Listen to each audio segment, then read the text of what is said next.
¿Sabías que el Jaeger que debía impedir que Knifehead llegara a Anchorage ni siquiera llegó a luchar contra él? El Kaiju simplemente escapó, así que ven conmigo porque hoy vamos a analizar todo sobre Romeo Blue. Hola amigos, soy Gabriel, ¿todo bien? El video de hoy trata sobre uno de los Jaegers estadounidenses de primera generación, a menudo conocido simplemente como ese Jaeger que aparece durante 2 segundos al principio de la película. Romeo Blue es un Jaeger estadounidense, Mark I, perteneciente al primer lote oficial de Jaegers, poco después del éxito del prototipo Generación 0, Brawler Yukon. Según la wiki de Pacific Rim, Romeo Blue es el segundo Jaeger construido por Estados Unidos, justo después del propio Brawler Yukon. Por lo tanto, nació durante un periodo de construcción apresurada de Jaegers, junto con nombres como Coyote Tango en Japón y Cherno Alpha en Rusia. Como vimos en la película de 2013, es Romeo Blue quien aparece en las imágenes del noticiero durante el prólogo, en un contexto que pasa desapercibido para la mayoría porque solo dura unos segundos en pantalla. Sin embargo, a diferencia de otros personajes que solo sirven como fondo visual en esta sección, Romeo Blue vuelve a tener un papel activo en la historia minutos después, cuando se le menciona intentando contener a Hardship. Dado que la historia de este Jaeger está dispersa en diversas fuentes y siempre preguntas dónde buscar, vale la pena aclarar desde el principio de dónde proviene cada parte de lo que verás. Su aparición en pantalla proviene únicamente de la película de 2013 en el prólogo. Las batallas específicas provienen de la novelización oficial y del material de la cronología recopilado por la wiki de Pacific Rim basado en ella. Las especificaciones técnicas, los pilotos y los detalles de diseño provienen del libro Main Machines y Monsters, y el destino final de su casco proviene de la película de 2018 Pacific Rim Uprising. Ninguna de estas fuentes por sí sola cuenta la historia completa. Solo combinando las 4 podrás completar el perfil, ¿de acuerdo? Aquí está el detalle más sorprendente sobre Romeo Blue, y uno que casi ningún video sobre el tema menciona. Fue diseñado originalmente como un Jaeger trípode. El libro mismo describe su lenguaje corporal como centinela trípedo, es decir, un centinela sobre 3 soportes. Ni siquiera Crimson Typhoon, que tiene 3 brazos, replica esta idea en sus piernas. Y según el propio análisis de la wiki de Pacific Rim, esta configuración explica por qué su bloque de estadísticas muestra una puntuación de velocidad tan baja. 3 piernas proporcionan estabilidad, ciertamente, pero dificultan gravemente la movilidad en el combate cuerpo a cuerpo rápido, que es precisamente el tipo de confrontación que ocurre con mayor frecuencia entre Jaegers y Kaiju. Y hablando de estadísticas, Romeo Blue registra velocidad 2, fuerza 7 y armadura 6, en comparación Cherno Alpha, también Mark I,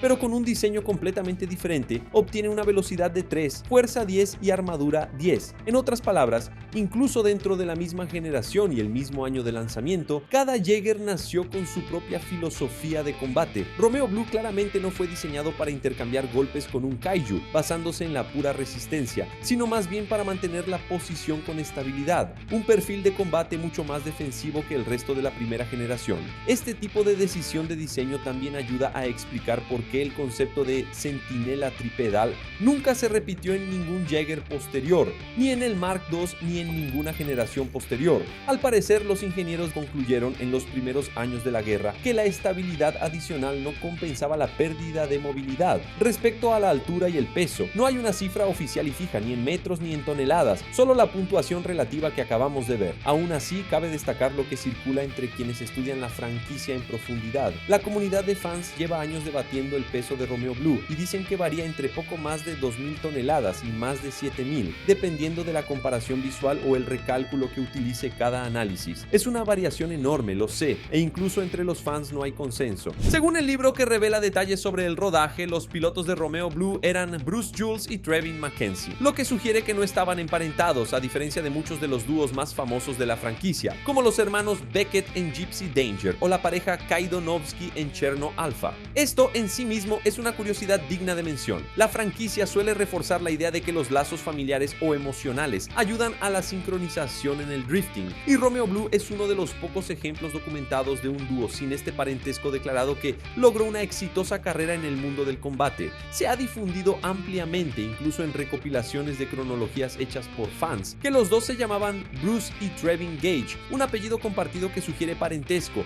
casi siempre presentados como hermanos. Esta versión no coincide con Man, Machines y Monsters, que es la fuente oficial más directa sobre los pilotos, ya que es literalmente el libro de perfil técnico de la franquicia. El primer Kaiju abatido por Romeo Blue se llama Hardship. Según la wiki de Pacific Rim, ataca una ciudad no identificada por la noche y en algún momento del combate logra acorralar al Jaeger a corta distancia, intentando extraerle la Con Pod por por la fuerza. Romeo Blue consigue revertir la situación utilizando un trozo de viaducto arrancado del suelo como arma improvisada, ya que esta generación aún no contaba con un arsenal más sofisticado. Así es como logra la primera baja confirmada de su carrera. Según la misma fuente, esta victoria se celebró con un desfile transmitido a nivel mundial, que incluyó una breve escena en la primera película. En ese momento inicial de la guerra, cada muerte de kaiju todavía se trataba como un evento histórico, lo cual es bastante diferente de la rutina más ajetreada que tendría la PPDC años después, cuando múltiples ataques por mes ya ni siquiera generaban titulares en los periódicos.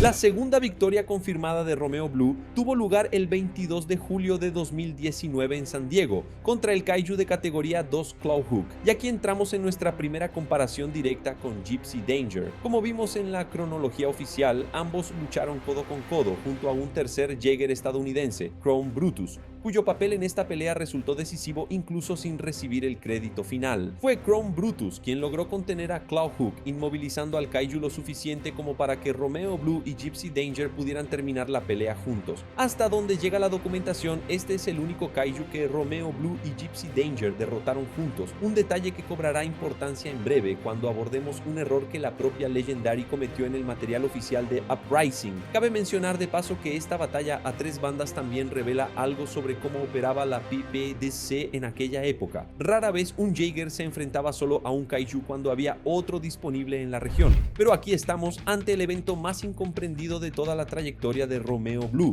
El 29 de febrero de 2020, Kaiju Knifehead, el mismo que años después sería reconocido como el monstruo de categoría 3 más grande jamás registrado, emerge de la brecha en dirección a Anchorage, Alaska, y es Romeo Blue el primero en ser desplegado, con la misión de mantener la línea de 10 millas antes de que Kaiju llegue a la ciudad. Sin embargo, como documenta la propia wiki de Pacific Rim, Knifehead simplemente escapa de la detección de Romeo Blue y continúa avanzando sin enfrentarse al Jaeger. No hay combate ni intercambio de golpes. Es solo después de esto que Gypsy Danger, pilotado por los hermanos Yancey y Raleigh Beckett, es desplegado desde el Anchorage Shatterdome para defender Miracle Mile, y es en este segundo combate, mostrado en el prólogo de la película de 2013, que Yancey muere, y el propio Knifehead le arranca el brazo a Gypsy Danger antes de que el kaiju sea finalmente derrotado, solo por Raleigh usando el Plasma Caster. Romeo Blue nunca llegan a enfrentarse directamente a Knifehead. En este capítulo de la historia solo aparece como la defensa fallida antes de que el verdadero protagonista entre en escena. Y hay otra capa de confusión, esta vez proveniente directamente del material oficial. Según la novelización de 2018 de Pacific Rim Uprising, Romeo Blue supuestamente mató a un total de 3 kaiju, todos en colaboración con Gypsy Danger. Sin embargo, considerando todo lo que acabamos de ver, esto es matemáticamente imposible. El único kaiju que derrotaron juntos fue Clawhook. Romeo Blue mata a Hardship solo, sin ninguna participación de Gypsy Danger, que probablemente ni siquiera había sido lanzado en ese momento. Y contra Knifehead ni siquiera lucha, y mucho menos junto a otro Jaeger. La propia wiki de Pacific Rim señala esta inconsistencia como un error editorial en la novelización, no un fallo cronológico,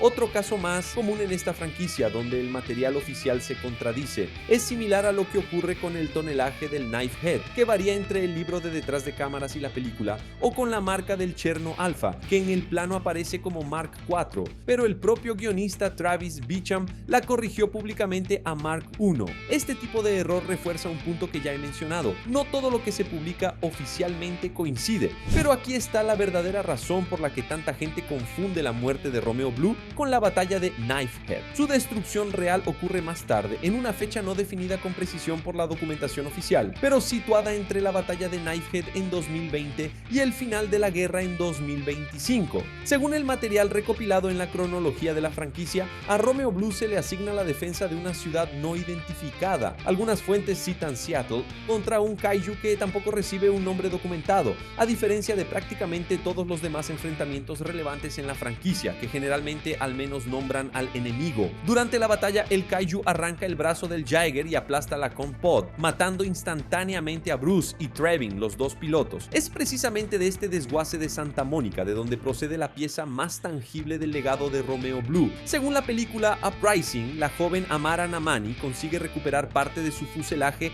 antes que Jake Pentecost, quien también frecuenta el mismo desguace intentando saldar una deuda con un comprador del mercado negro. Con estas piezas, Amara termina de reparar su propio Jaeger casero, Scrapper. En otras palabras, el cuerpo de de un Jaeger que murió sin gloria luchando contra un kaiju sin nombre en una ciudad incierta, acaba reapareciendo décadas después dentro del Jaeger de una adolescente que literalmente compite por chatarra con el hijo de Stacker Pentecost. Pensándolo con calma, resulta bastante irónico que el legado más concreto y duradero de Romeo Blue no sean ninguna de sus 2 victorias documentadas, ni el episodio de Knifehead al que nunca se enfrentó, sino más bien un montón de piezas reutilizadas, sin reconocimiento, dentro del Jaeger de una adolescente que probablemente nunca oyó el nombre de Romeo Blue en su vida. Finalmente, vale la pena hacer una breve comparación entre Romeo Blue y Coyote Tango, ya que ambos nacieron prácticamente al mismo tiempo durante la guerra, dentro de la misma generación apresurada de Jaegers sin protección contra la radiación. El Coyote Tango japonés, pilotado por Stacker Pentecost y Tamsin Sevier, mata al kaiju Onibaba en Tokio. Romeo Blue sigue un camino distinto, sobrevive al problema estructural más común del Mark I,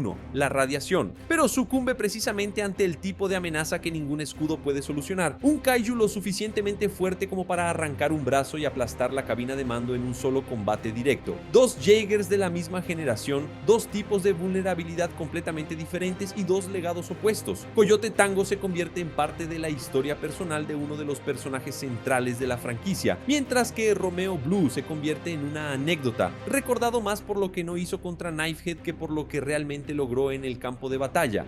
Y quizás esa sea precisamente la lección más interesante que se puede extraer del estudio de un Jaeger como Romeo Blue. Toda la franquicia de Pacific Rim se basa en unos pocos protagonistas bien documentados: Gypsy Danger, Striker Eureka, Cherno Alpha, rodeados de docenas de nombres que solo existen en detalle para quienes estén dispuestos a consultar novelizaciones, libros de trasfondo y wikis línea por línea. Romeo Blue no es menos real ni menos canónico por ello, simplemente no tuvo la suerte narrativa de estar en el lugar y el momento adecuados. Deja un me gusta y suscríbete al canal, que Dios te bendiga, cuídate, hasta luego, adiós.